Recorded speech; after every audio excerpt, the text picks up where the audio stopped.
最近如果在看我们的 video 的话 ，you know that we've been promoting Ether.Fi like crazy, right？ 就是因为 they have this card 叫 Ether.Fi card， 然后呢是可以让你呢就是花你的 crypto。那其实，在币圈里面，我们常常就是会有以太，会有比特币，对，可是你没有办法去很容易的花它，可能你要去 MyCoin 或币托把它卖掉，再转到银行里面。那可能呢，你今天不想把它卖掉，可能呢，你今天只是想要拿一部分出来，那今天你就可以使用 Ether.Fi。我的自己的做法是，比如说我今天手上持有10颗比特币，好，我觉得比特币不会跌太多，我也没有花太多钱。我可能就抵押比特币，然后借 U 出来。那这样子的话，假如说比特币涨了，我又可以借更多。那假如说比特币跌的话呢，我可能可以买更多比特币去还掉我这个 U。对，所以呢，就让我使用起来非常好。那当然，另外一点呢，就是呢，它还多了一个功能，就是可以让你快速的去花。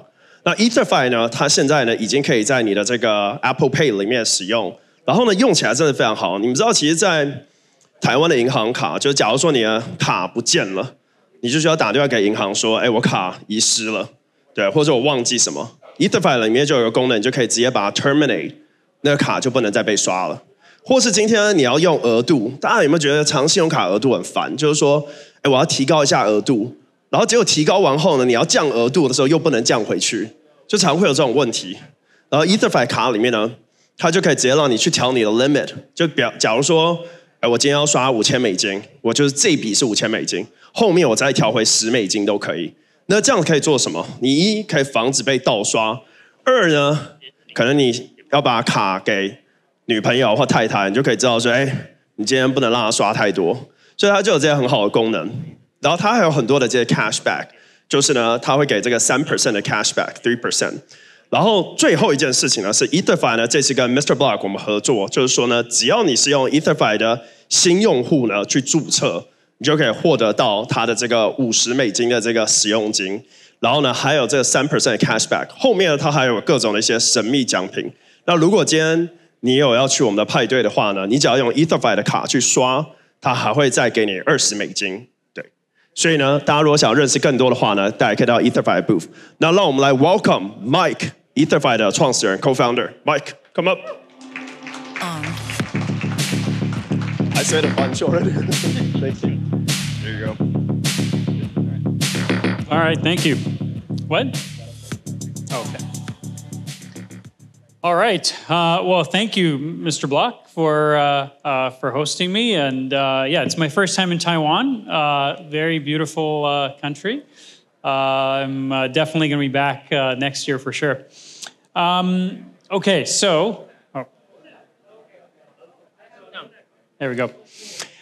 So maybe and I apologize. Next time I promise I'll learn Chinese. I'll give my talk in Mandarin. But for now, you'll have to put up with my English. I want to start maybe with a couple of questions. How many people have heard of Ether.Fi?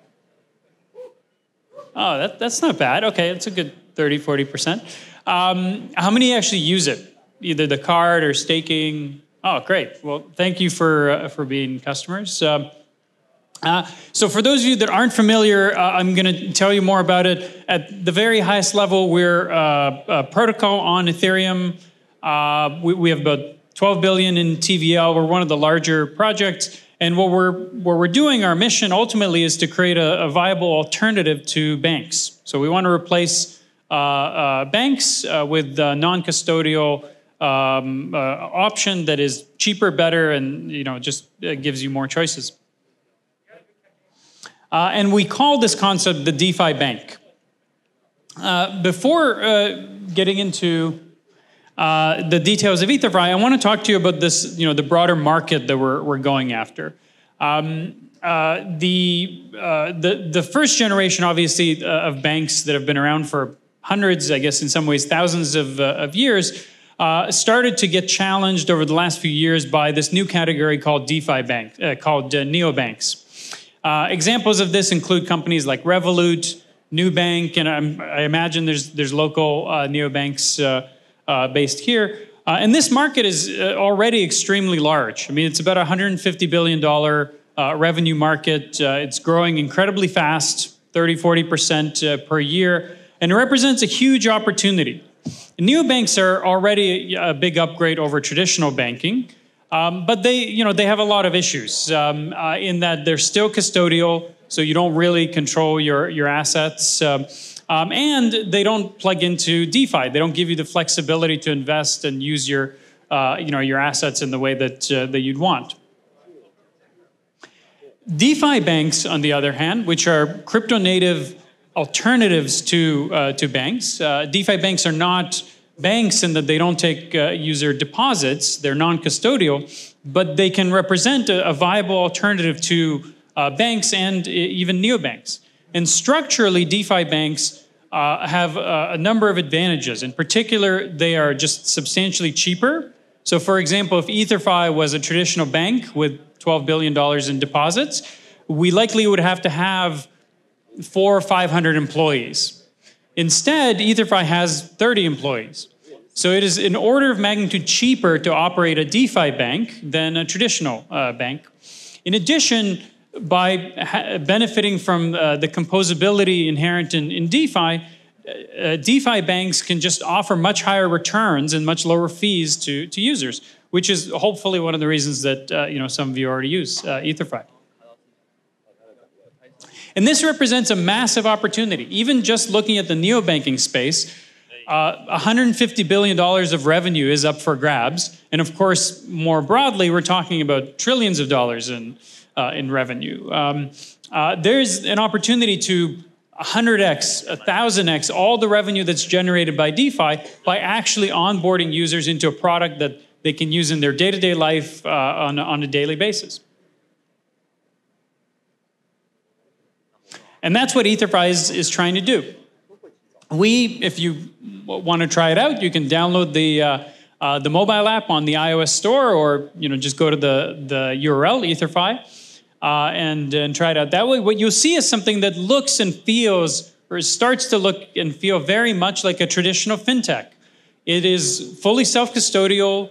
It has all the great stuff that many of you love about DeFi, but it looks and feels like a polished product, like an actual finished product that normal people are meant to use. And what it does is offer a range of products, a suite of different tools that ultimately allow you to have, effectively an equivalent of a savings account that pays you a higher yield than your bank will, an ability to deploy and invest those assets, and an ability to borrow and eventually even trade against those assets. Those products, 3 products and soon to come forth, are Ether.Fi Stake, Ether.Fi Liquid, and Ether.Fi Cash. And respectively, they give you an alternative to a savings account that lets you stake your ETH, your BTC, your USD. Liquid, which is an alternative to an investing account with a traditional bank, that lets you deploy those assets into DeFi and earn higher rate of return while taking on the additional DeFi risk. And Cash, which lets you borrow against your assets and give you a card that allows you to actually use your crypto day-to-day life. And as Mr. Block was saying, I think you get 3% cash back on everything that you buy. If you borrow, it's only, I think right now it's a 4% borrow rate, which is obviously a lot better than a traditional card. And you can earn, I think in USD these days, it's about a 10% return on your USD if you deposit in Liquid. So, I mean, it's really just wildly better than anything that a traditional bank would be able to offer, with no, bullshit hidden fees or anything like that. It's just a great product that works.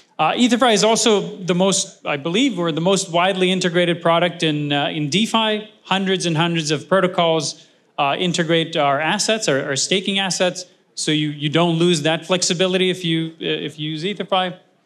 And these graphs are way out of date. As I mentioned, we have about almost 3 million in ETH, about $12 billion in assets. And these graphs are the growth of the Cash product specifically. Again, way out of date. They're about 3 times larger now. It's been growing really nicely, thanks to a lot of the great works of some folks in Taiwan. Actually, I think Taiwan is their second largest market which is one of the reasons I'm here, is to figure out why. So maybe after this talk, you guys can tell me. And I guess lastly, Ether.Fi as a protocol, we're very focused on sustainability and building a business that actually makes sense and generates revenue and provides real utility to customers. And so we've had really great growth last year, which was our first year in business. We did about 26 million in revenues profitably. This year we'll probably do 70 to 80 million in revenue. In 2025, again, very profitably, with value accrual baked into the token. And so not only are we building what's hopefully a really great product that normal people can use, but we're doing it in a way that avoids a lot of the DeFi sort of Ponzi-nomics that create unsustainable models, and instead actually generates revenue and looks and feels like something that actually kind of makes sense in the real world. And if you want to try it out, as I said, just go to Ether.Fi or download the app and let me know what you think of it. Thank you.